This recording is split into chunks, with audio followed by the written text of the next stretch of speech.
Lancés par les ministres des Ressources hydrauliques Olivier Mwenze, les travaux de la conférence sur l'énergie qui en est en sa 6e édition se veut ni plus ni moins un espace de réflexion et débat dans la recherche des solutions et lever des contraintes qui plombent le secteur énergétique en RDC, mais aussi dans une certaine mesure enrichir les discussions sur la manière dont le secteur privé peut contribuer à la forte demande énergétique. Cette conférence constitue un moment précieux de dialogue entre les institutions et les acteurs privés pour analyser ensemble les défis et les perspectives dans le secteur de l'énergie dans notre pays, connu pour détenir un potentiel énergétique appréciable.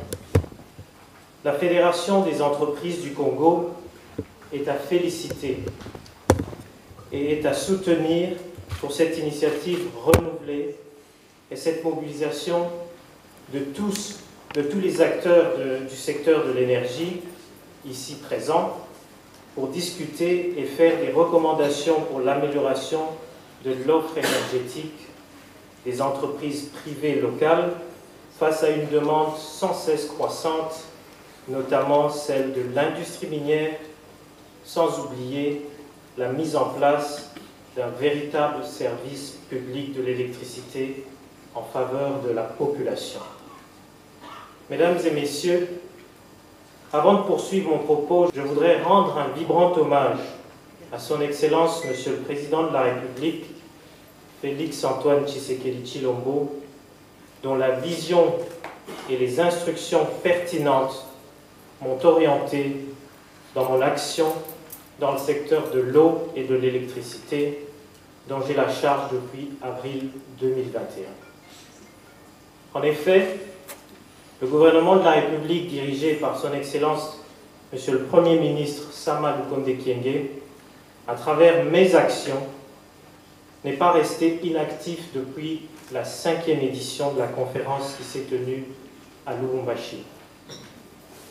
Mesdames et messieurs, il y a environ une année que j'ai pris la parole devant vous lors de la 5e édition, venant d'être nommé ministre des Ressources hydrauliques et électricité.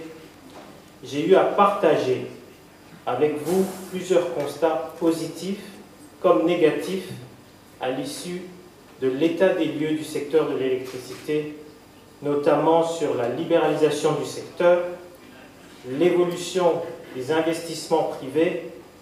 C'est ici le lieu d'inviter le secteur privé à rejoindre cette initiative qui est une véritable opportunité d'affaires susceptible de soulager nos populations.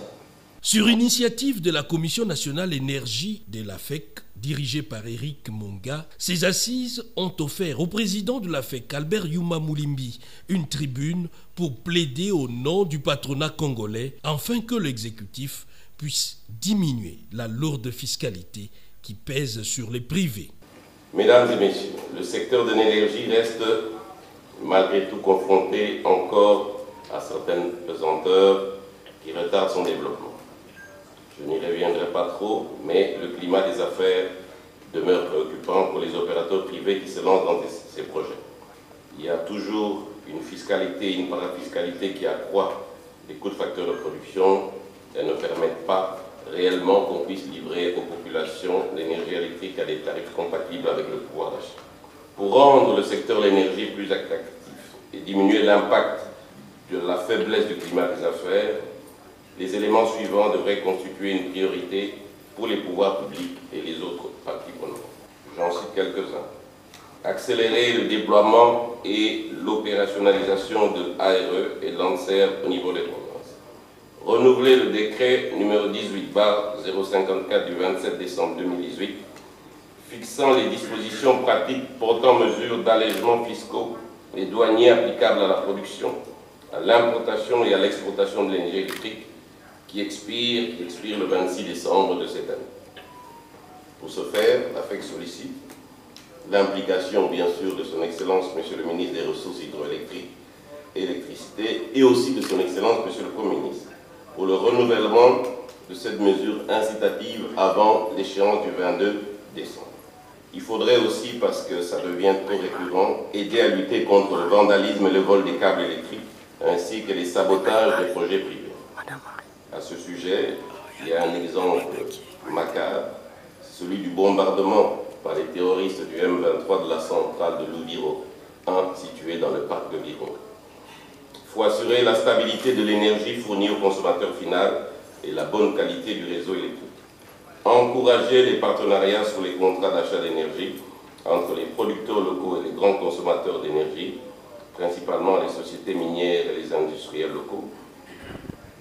Supprimer le mécanisme de publicité des appels d'offres pour les projets d'initiative privée. S'en est suivi un échange entre acteurs pour avancer dans les débats. Les débats en panel enrichissants au cours de la 6e édition de la conférence sur l'énergie qui ont permis au président de la Fédération des entreprises du Congo, Albert Yuma Moulimbi, d'inviter les participants à s'approprier les fruits des différentes réflexions et lever enfin les coins du voile dans la problématique sur la desserte en énergie électrique en RDC. La vice-première ministre, ministre de l'Environnement, Eve Bazaïba, s'est apaisantie sur les potentiels énergétiques du pays dans un contexte de lutte contre le réchauffement climatique, avec l'assertion RDC Pays Solutions en appelant à plus d'investissements dans ces secteurs assis sur un écosystème riche en énergie propre et renouvelable. Autre intervention, celle du ministre des Ressources hydrauliques Olivier Mwenze, qui a salué l'apport du secteur privé incarné par la FEC dans le partenariat public-privé qui porte notamment sur la réhabilitation des centrales hydroélectriques et du réseau électrique.